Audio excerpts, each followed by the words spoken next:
Oke, pertemuan kali ini kita akan belajar mengenal struktur ental dari tumbuhan paku. Nah, pertama-tama kita perlu mengenal dulu apa itu tumbuhan paku. Jadi, tumbuhan paku itu merupakan divisi yang spesiesnya telah tergolong ke dalam kategori tumbuhan kormus, yang artinya tumbuhan tersebut sudah memiliki akar, batang, dan daun yang jelas atau nyata. Tumbuhan paku sendiri merupakan tumbuhan yang berpembuluh yang tidak berbiji. Jadi tumbuhan paku ini tidak menghasilkan biji. Namun dia biasanya menghasilkan spora untuk alat pengembangbiakan utama. Sekarang kita akan belajar terkait struktur dari tumbuhan paku. Perhatikan gambar ini. Jadi bagian tumbuhan paku yang paling besar, yang ini ya. Jadi dari ujung sini sampai pangkal itu kita sebut dengan ental. Ental itu setara dengan daun pada tumbuhan berbiji. Kenapa pada tumbuhan paku disebut dengan ental? Karena daun pada tumbuhan paku itu biasanya dia menghasilkan sorus sebagai alat perkembangbiakan. Beda dengan tumbuhan berbiji, biasanya dihasilkan oleh bunga. Nah, pada tumbuhan paku sorus itu dihasilkan di daerah daun atau di daerah entalnya. Perhatikan ini daerah ental atau kita sebut dengan daunnya paku. Tapi kita nggak boleh nyebut daun karena dia itu punya sebutan sendiri. Kemudian kalau kita pernah belajar morfologi, pasti di daun itu ada yang namanya helai daun. Jadi helai entalnya itu dari bagian sini sampai ke atas. Itu disebut dengan helai ental. Kemudian di bagian bawahnya itu ada tangkai ental. Kemudian bagian yang merungkel ini adalah tumbuh ental muda dari tumbuhan paku. Jadi pas mudanya itu seperti ini, merungkel. Jadi ini disebut dengan ental muda. Kemudian selanjutnya ada yang namanya bagian pangkal. Bagian pangkal itu adalah bagian paling akhir dari tangkai ental. Nah, di mana batang dari tumbuhan paku? Jadi tumbuhan paku itu batangnya berbagai jenis. Cuma kalau pada struktur ini batangnya itu disebut dengan rizom. Jadi ada semacam bentuk modifikasi batang yang dia menjalar. Jadi ini adalah bagian batangnya, rizom. Kemudian akarnya ada sendiri. Kemudian kita sekarang belajar terkait entalnya dulu. Jadi kalau ini adalah helai utama, maka nanti ental ini akan punya yang namanya anak ental pertama. Jadi perhatikan ini, itu adalah anak ental pertama atau disebut dengan pina. Nah, kemudian anak ental pertama ini bisa juga ada percabangannya lagi yang disebut dengan anak ental kedua atau pinula.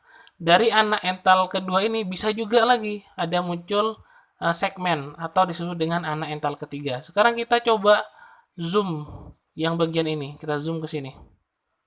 Jadi ini ada, jadi ini yang lurus ya, tangkai lurus ke atas itu bisa kita sebut juga dengan ibu tangkai. Sekarang kita ke segmen yang anak ental ketiga. Ini kalau digedein jadi segmen tuh kayak gini. Nah, di segmen itu nanti ada yang namanya anak tulang. Nah, yang bagian sini kita sebut dengan anak tulang pertama. Kemudian yang selanjutnya disebut dengan anak tulang kedua. Nantinya dari anak tulang kedua ini muncul peruratan daun yang akan dijelaskan selanjutnya. Jadi seperti itu struktur dari tumbuhan paku. Sekarang kita membahas batang dari tumbuhan paku. Tadi ada batang yang dalam bentuk rizom atau kita sebut gampangnya rimpang atau orang ada yang juga nyebutnya stolon. Jadi kalau ini kita sebut sebagai entalnya, maka yang stolon atau rimpangnya itu adalah batangnya. Jadi kalau kalian cari paku, entah itu paku yang ada di tanah atau ada di pohon, pasti nanti pada ujung tangkainya itu ada kayak semacam organ gitu ya yang menjalar, biasanya kalau di pohon itu menjalar, itu yang disebut dengan rimpang. Itu adalah batangnya. Kemudian nanti ada serabut-serabut halus kecil, itu adalah akar dari tumbuhan paku tadi. Itu kalau batangnya berupa rimpang. Ada tumbuhan paku ketika dia tangkai tangkai entalnya di bawahnya itu gak punya rimpang tapi langsung akar. Nah, biasanya paku yang kayak gini itu batangnya itu tidak terlihat karena saking kecilnya, saking dekatnya dengan daerah pangkal dan dia langsung ke akar. Jadi batangnya tidak terlihat. Ada juga tumbuhan paku yang batangnya jelas terlihat seperti ini. Jadi ada batangnya, kemudian di sini ada tangkai, terus ini ada helai entalnya dan seterusnya. Jadi ada tiga jenis, nanti kalau kalian temukan di lapangan kalian bisa identifikasi tumbuhan paku kalian itu termasuk tumbuhan paku yang batangnya berupa rimpang, apakah batangnya tidak terlihat atau batangnya yang jelas terlihat. Kemudian dari batang kita beralih ke ental atau daunnya. Dari strukturnya, daun tumbuhan atau ental tumbuhan paku itu dibagi jadi dua, ada yang sederhana dan ada yang kompleks. Pertama-tama kita akan belajar terkait bentuk ental yang sederhana. Biasanya bentuk ental yang sederhana itu susunannya gak ruwet gitu. Jadi dia biasanya hanya terdiri dari tangkai, kemudian ada helai. Jadi tidak ada anak. Kalau kita back lagi ke depan, ada anak ental ke satu, ada anak ental kedua. Biasanya yang sederhana itu dia tidak punya anak ental. Jadi ini tangkai kemudian langsung helai gitu. Nah, ini ada 4 tipe dari bentuk ental sederhana. Yang A ini disebut dengan ental simple atau sederhana. Jadi tangkai kemudian helai seperti daun pada tumbuhan berbiji. Kemudian ada yang bercabang atau bifurcate. Jadi entalnya dia nanti bercabang seperti ini. Kemudian ada yang bercangap menyirip atau pinnatifid. Perhatikan ini bukan anak ental, tapi ini tetap masih dalam satu helai gitu. Dia bukan anaknya karena ini yang ada di sini ini adalah uratnya. Jadi dia simple, tidak punya anak ental yang pertama atau kedua. Jadi satu helai. Kemudian yang terakhir ada bercangap menyirip atau disebut pinnatifid. Jadi ada yang bercangap menyirip yang tipe seperti ini, ada yang bercangap menyirip tipe yang seperti ini.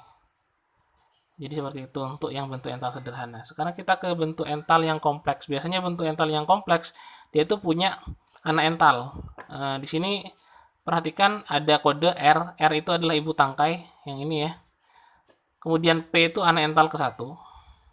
P. Kemudian ada SP, anak ental kedua. Nah ini SP. Jadi ini ibu tangkai R, terus P itu anak ental 1, SP anak ental kedua. Nanti ada anak ental ketiga atau dikodekan dengan TP pada slide selanjutnya. Perhatikan untuk yang bentuk ental kompleks, yang pertama ada bercangap menyirip atau pinnatifid di bagian atas dan menyirip pinnate di bagian bawah. Jadi di bagian atasnya pinnatifid.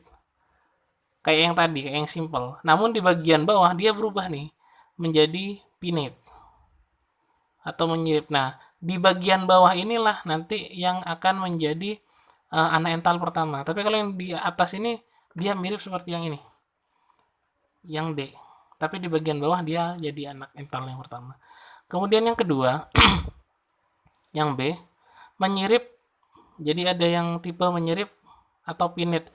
Jadi semua dari atas sampai bawah dia itu menjadi anak ental. Anak ental yang pertama jadi P. Dari awal sampai akhir. Kemudian selanjutnya ada menyirip, bercangap, menyirip. Oke, perhatikan ini agak beda. Jadi menyirip dulu, ya. Ini menyirip.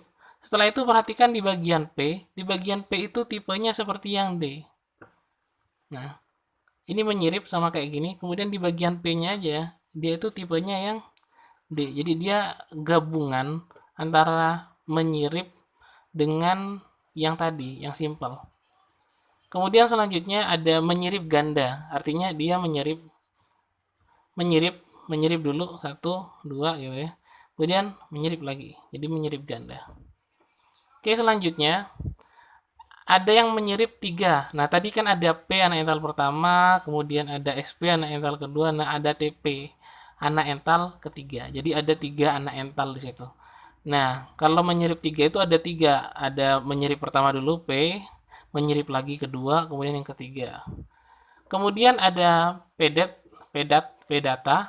Jadi perhatikan ini agak unik. Jadi anak ental menyirip. Jadi perhatikan ini ibu daunnya. Kemudian dia nanti akan menyirip. Dari menyirip ini kemudian dia akan misah. Ada satu yang ke atas terus nanti ada yang misah ke bawah.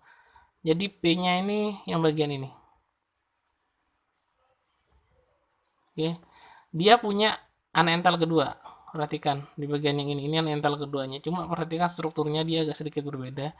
Bedakan dengan yang G, yang menjari. Dia 1, tapi langsung kepisah di sini jadi 5. Kalau ini dia agak bercabang. Seperti itu untuk yang bentuk ental kompleks. Selanjutnya setelah belajar terkait anak ental, biasanya setelah di anak ental yang terakhir, itu kan ada yang namanya pertulangan daun.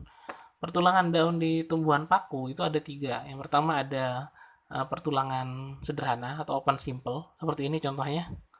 Kemudian ada pertulangan menggarpu, open fork, jadi dia kayak bercabang pertulangannya. Dan yang terakhir adalah berjaring atau reticulate, jadi dia membentuk jaring-jaring. Jadi seperti itu untuk pertemuan kali ini. Selanjutnya silahkan kalian coba identifikasi paku yang kalian dapatkan itu. Kalian bisa cek yang pertama batangnya seperti apa, kemudian yang kedua bentuk entalnya termasuk simple ataukah kompleks, terus masuk ke yang tipe yang mana. Kemudian yang terakhir silahkan cek juga perurutan daunnya. Terima kasih, kalian bisa mengerjakan ini dan mengumpulkan tugasnya kepada saya.